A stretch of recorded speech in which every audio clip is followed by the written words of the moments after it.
साधना news देख रहे हैं आप। मैं हूं आपके साथ अरुणिमा। बुलेटिन की शुरुआत करेंगे खास खबर से, जहां प्रधानमंत्री नरेंद्र मोदी के संसदीय क्षेत्र वाराणसी में मुद्रा योजना के तहत सूक्ष्म ऋण देने के नाम पर कौशपोर नामक कंपनी ने सरकार से 275 करोड़ रुपए ठग लिए। पात्र लोगों को योजना की राशि न देकर सारा पैसा हड़प लिया गया।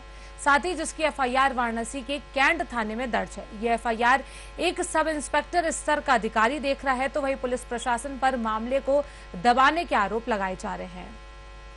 प्रधानमंत्री नरेंद्र मोदी के संसदीय क्षेत्र वाराणसी में गरीबी स्तर के नीचे जीवन यापन करने वालों के लिए सरकार की तरफ से सूक्ष्म ऋण की व्यवस्था की गई थी। इसके लिए कैशपोर नामक स्थानीय कंपनी को भारत सरकार के उपक्रम मुद्रा से 275 करोड़ रुपए दिए गए थे। ये रकम निम्न आय वर्ग को लोन के रूप में वितरित की गई थी, लेकिन पूरी रकम हड़प ली गई। इस मामले को विसल ब्लोअर पीसी पाठक ने उठाया और आरटीआई के माध्यम से जानकारी हासिल कर सबूत इकट्ठा कर वाराणसी के कैंट थाने में एफआईआर दर्ज करवाई, जिसकी विवेचना जारी है। शिकायतकर्ता का आरोप है कि वाराणसी पुलिस मामले को रफा दफा करने के लिए केस दबा रही है। वहीं पूरे मामले में बड़ा सवाल ये उठता है कि 275 करोड़ के गबन और ठगी की विवेचना एक सब इंस्पेक्टर कैसे कर सकता है। इस वजह से ये विवेचना संदेह के दायरे में है। जी जी जी हमारे द्वारा 275 करोड़ रुपए के प्रधानमंत्री मुद्रा योजना का एक भ्रष्टाचार उजागर किया गया है, जिसके संबंध में मुकदमा अपराध संख्या 182/2023 धारा 409, 419, 420 थाना कैंट जनपद वाराणसी में पंजीकृत किया गया है, जिसकी विवेचना उप निरीक्षक प्रकाश सिंह चौहान, चौकी इंचार्ज अर्दली बाजार के द्वारा संपादित की जा रही है, जिसमें घोर लापरवाही की जा रही है। अभी तक विवेचना का निस्तारण नहीं किया गया है। आरोपियों को भी गिरफ्तार नहीं किया गया, जबकि धारा 409 एक संज्ञेय अपराध है, जिसमें अपराधी की गिरफ्तारी के बाद में ही विवेचना होनी चाहिए थी। और गौरतलब है कि ये जो लोन दिया गया है, प्रधानमंत्री माननीय नरेंद्र मोदी जी का संसदीय क्षेत्र है, उनकी बहुत एक महत्वाकांक्षी योजना है। जो ऋण है, ये सूक्ष्म ऋण जो है गरीबों को पटरी पर जो ठेला ठेली लगाते हैं, रेहड़ी वालों के लिए दिया जाना चाहिए था। अगर ये लोन 275 करोड़ लोगों को वितरित किया जाता तो लोगों को कितना लाभ होता, उनकी आर्थिक स्थिति में सुधार होता, उनके परिवार का विकास होता, उनके बच्चों को भोजन मिलता, उनके बच्चों को भरण पोषण मिलता। लेकिन ऐसा ना करके इस सब का एक बंदर बांट कर लिया गया। बहुत ही गौरतलब है, एक संसदीय क्षेत्र जो मोदी जी का है और उन्हीं की अति महत्वाकांक्षी योजना है।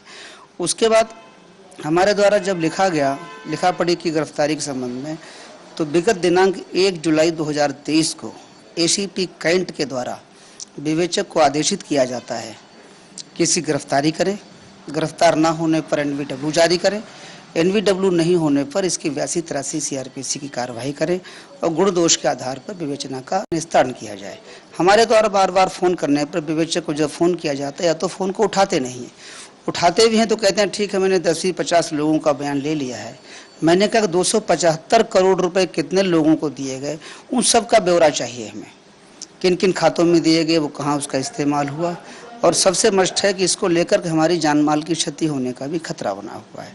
आरोपी ऊंची रसूख वाले हैं, प्रभावशाली हैं, बलशाली हैं, किसी भी वक्त हमारी कहीं भी कत्ल कर सकते हैं, करा सकते हैं सहयोगियों के द्वारा, और ये फाइलें हमेशा हमेशा के लिए दफन हो जाएंगी। हमारा आपके मीडिया के मंच के द्वारा ये हमारा अनुरोध है, इसको व्यापक जनहित में इस मुद्दे को जो है उजागर किया जाए, मुलजिमों की गिरफ्तारी की जाए और हमारी सुरक्षा भी की जाए। मुद्रा यानी माइक्रो यूनिट डेवलप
राशि रुपए 300 करोड़ का ब्यौरा लिखित में मांगा गया तो कंपनियों के प्रबंध निदेशक और उनके जिम्मेदारों ने कोई पुख्ता जानकारी नहीं दी। इनका आरोप है कि मामले की शासन प्रशासन तक एफआईआर दर्ज कराई गई, लेकिन कोई विधिक कार्रवाई नहीं हुई, जिसके बाद वाराणसी के जिला न्यायालय के द्वारा 156(3) सीआरपीसी के तहत आदेश के अनुपालन में मजबूरन विगत माह अप्रैल 2023 को पुलिस थाना कैंट वाराणसी के द्वारा प्रश्नगत कंपनियों के खिलाफ मुकदमा दर्ज किया गया। इसकी विवेचना उप निरीक्षक श्री प्रकाश सिंह चौहान, चौकी इंचार्ज अर्दली बाजार के द्वारा संपादित की जा रही है, परंतु आज तक आरोपियों की गिरफ्तारी नहीं हो पाई। विसल ब्लोअर का कहना है कि आरोपी प्रभावशाली, बलशाली और ऊंची रसूख वाले हैं, जिसके चलते विसल ब्लोअर पीसी पाठक को जान माल का खतरा भी बना हुआ है। गौरतलब है कि प्रधानमंत्री के संसदीय क्षेत्र में उनकी ही महत्वाकांक्षी योजना पर, मुद्रा योजना पर करोड़ों का बंदरबाट किया जा रहा है, जो कि एक गंभीर सोचनीय विषय है। प्रधानमंत्री नरेंद्र मोदी के संसदीय क्षेत्र में गरीबों और मजदूरों का हक मारने वाली कंपनी के खिलाफ हमारे साथ whistle blower PC Pathak ji मौजूद हैं। इन्हीं से जानेंगे कि किस तरीके से इस कंपनी ने गबन किया है और आगे और कितनी कंपनियां हैं जो ऐसा काम कर रही हैं। पाठक जी, जो ये कंपनी के बारे में आपने बताया, कैशपोर कंपनी के बारे में 275 करोड़ का गबन किया है, इस पर विवेचना भी करी जा रही है, उसमें भी आप लगातार आरोप उठा रहे हैं, तो क्या अगला कदम होगा अगर इसमें कोई कार्रवाई नहीं होती है? देखिए, हमारे द्वारा अपराध तो पंजीकृत करा दिया गया है थाना कैंट जनपद वाराणसी में 275 करोड़ रुपए घोटाले का, धारा 409, 419, 420 में। लेकिन इसके जो विवेचक हैं, जो इसका अन्वेषण कर रहे हैं, उप निरीक्षक प्रकाश सिंह चौहान, चौकी इंचार्ज अर्दली बाजार। पहला तो है कि करोड़ों रुपए की विवेचना एक उप निरीक्षक को दिया जाना न्याय संगत नहीं है। ये विवेचना अन्य किसी उच्च जांच एजेंसी को या किसी राजपत्रित अधिकारी को, आईपीएस लेवल को देनी चाहिए थी, जो कि पुलिस ने लापरवाही बरती और कहीं न कहीं पुलिस की मिलीभगत है, साठ-गांठ है। साठ-गांठ के चलते अभी तक गिरफ्तारी नहीं हुई है। जब तकरीबन आज अप्रैल में मुकदमा दर्ज हुआ है, अप्रैल मई जून जुलाई तकरीबन 4 महीने हो गए हैं, विवेचक के द्वारा घोर लापरवाही की गई और सीधी बात है कि आर्थिक रूप से साठ-गांठ किया जा रहा है, लिहाजा विवेचना का निस्तारण नहीं हो पा रहा है। और उसके बाद में इस कंपनी के अलावा और भी कंपनी बनारस के अंदर है, that is the Utkarsh core investment limited, उसके खिलाफ भी अपराध संख्या 181/2023 धारा 409, 419, 420 में थाना कैंट में अपराध पंजीकृत है। उसकी विवेचना का भी जो उसकी भी विवेचना जो है का समाहित जो है वो उप निरीक्षक प्रकाश सिंह चौहान के द्वारा की जा रही है। दोनों विवेचनाएं संपादित की जा रही हैं और दोनों का निस्तारण अभी तक नहीं। उसके ऊपर भी 25 करोड़ रुपए का आरोप है। और बड़ा महत्वपूर्ण है कि प्रधानमंत्री मोदी जी के ही संसदीय क्षेत्र, उनकी ही महत्वाकांक्षी योजना जो गरीबों के लिए बनाई गई थी, बेरोजगारों के लिए बनाई गई थी, सूक्ष्म लोन देने के लिए बनाई गई, तो पता नहीं इन कंपनियों को कैसे पैसा दे दिया गया मुद्रा ने। जबकि ये कंपनी जो है आरबीआई को दायर की गई हमारी एक आरटीआई के जवाब में गवर्नर आरबीआई ने हमको बताया कि जो कैशपोर माइक्रो क्रेडिट कंपनी है, जिसके प्रबंध निदेशक मुकुल जायसवाल जी हैं, इनकी कंपनी जो है आरबीआई में रजिस्टर्ड भी नहीं है। इसके बाद भी करोड़ों रुपया इनको दे दिया जाता है और ये रुपया पता नहीं कहाँ जाता है, डकार लिया जाता है। ये बहुत बड़ा एक प्रश्न चिन्ह बना हुआ है प्रधानमंत्री जी की योजना पर उनके ही संसदीय क्षेत्र वाराणसी में। बिल्कुल, देखिए, प्रधानमंत्री नरेंद्र मोदी जी लगातार जो भारत को एक करने की बात कर रहे हैं, भ्रष्टाचार मुक्त करने की बात कर रहे हैं, लेकिन अगर उनके संसदीय क्षेत्र में इस तरीके की घटनाएं हो रही हैं, कैसे ये लोग, जब आरबीआई में रजिस्टर्ड नहीं है आप बता रहे हैं, तो कैसे भारत सरकार ने इनको जो लोन के मुद्रा है वो इनको दी, या किस तरीके से काम हुआ, इसके बारे में कुछ?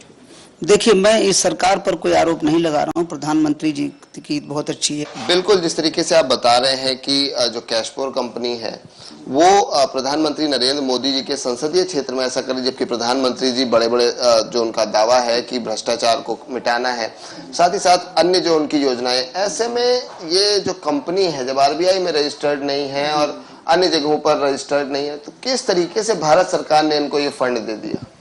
देखिए, ऐसा है कि योजना पर तो हम प्रश्न चिन्ह लगा रहे हैं, लेकिन मैं सरकार पर कोई प्रश्न चिन्ह नहीं लगा रहा हूँ। प्रधानमंत्री जी बहुत अच्छे तरीके से गरीबों के कल्याण के लिए योजनाएं लाते हैं। इसका खुलासा तो जब होगा जब इन आरोपियों को गिरफ्तार किया जाएगा। इनसे पूछताछ में ही पता चल सकता है कि ये कैसे ऋण मिल जाते हैं, ऋण चले कहाँ जाते हैं। कहीं न कहीं ये बहुत बड़ा खेल है। और हमारे द्वारा वाराणसी नहीं, हमारे द्वारा हिंदुस्तान में इस योजना को लेकर तकरीबन 25 कंपनियों का घोटाला उजागर किया गया है। कई जगह FIR लॉन्च हो गई, कई जगह FIR लॉन्च होने के लिए क्रियान्वयन चल रहा है। और एक बहुत बड़ा मुद्दा है ये बनारस के अंदर। देखिए जो विवेचक हैं, पहली बात तो जो विवेचक हैं, एक निरीक्षक को इतनी बड़ी जांच मिलनी नहीं चाहिए थी। जांच अगर मिल गई थी उसको त्वरित इसका निस्तारण करना चाहिए था, क्योंकि इसके अंदर डॉक्यूमेंट्री एविडेंस है, अभिलेखी जो दस्तावेज हैं वो इसके गवाह हैं, और कोई पर्सनल कोई इसका गवाह नहीं है। जानबूझकर विवेचना को टाला जा रहा है, और हो सकता है कि इसी विवेचना को टालने के दौरान लोग हमारी हत्या भी कहीं करवा दें, और हमारी जो फाइलें हैं मुकदमों की हमेशा हमेशा के लिए दफन हो जाएंगी। लिहाजा इसका गिरफ्तारी हो, गिरफ्तारी के बाद इन मुलजिमानों को रिमांड के द्वारा अभी तक कोई भी उसके साक्ष्य संकलन नहीं किया जा रहा है, जबकि दिनांक 1 जुलाई 2023 को ACP cantt doctor Tripathi ji के द्वारा एक आदेश भी दिया गया था कि इस मुकदमे के आरोपियों की गिरफ्तारी करें। गिरफ्तारी न करने पर इनके खिलाफ NVW जारी करें। NVW के बाद 82-83 CRVC की कार्रवाई करके विवेचना का जो गुण दोष के आधार पर निस्तारण किया जाए। लेकिन अफसोस है कि पुलिस के आला अधिकारियों की बात भी विवेचक एक नहीं सुन रहा है, एक PPS अफसर की बात एक उप निरीक्षक नहीं सुन रहा है। तो कहीं न कहीं जो है दाल में काला नहीं बल्कि दाल ही पूरी काली है। बिल्कुल, तो दाल ही काली है ऐसा कहना है PC पाठक जी का। साथ ही साथ इनकी अपनी जानमाल का तो इनको खतरा ही है, और जिस तरीके से प्रधानमंत्री नरेंद्र मोदी की जो महत्वाकांक्षी योजना है इसको कहीं ना कहीं पुलिस के अधिकारी पलीता लगाते जरूर नजर आ रहे हैं।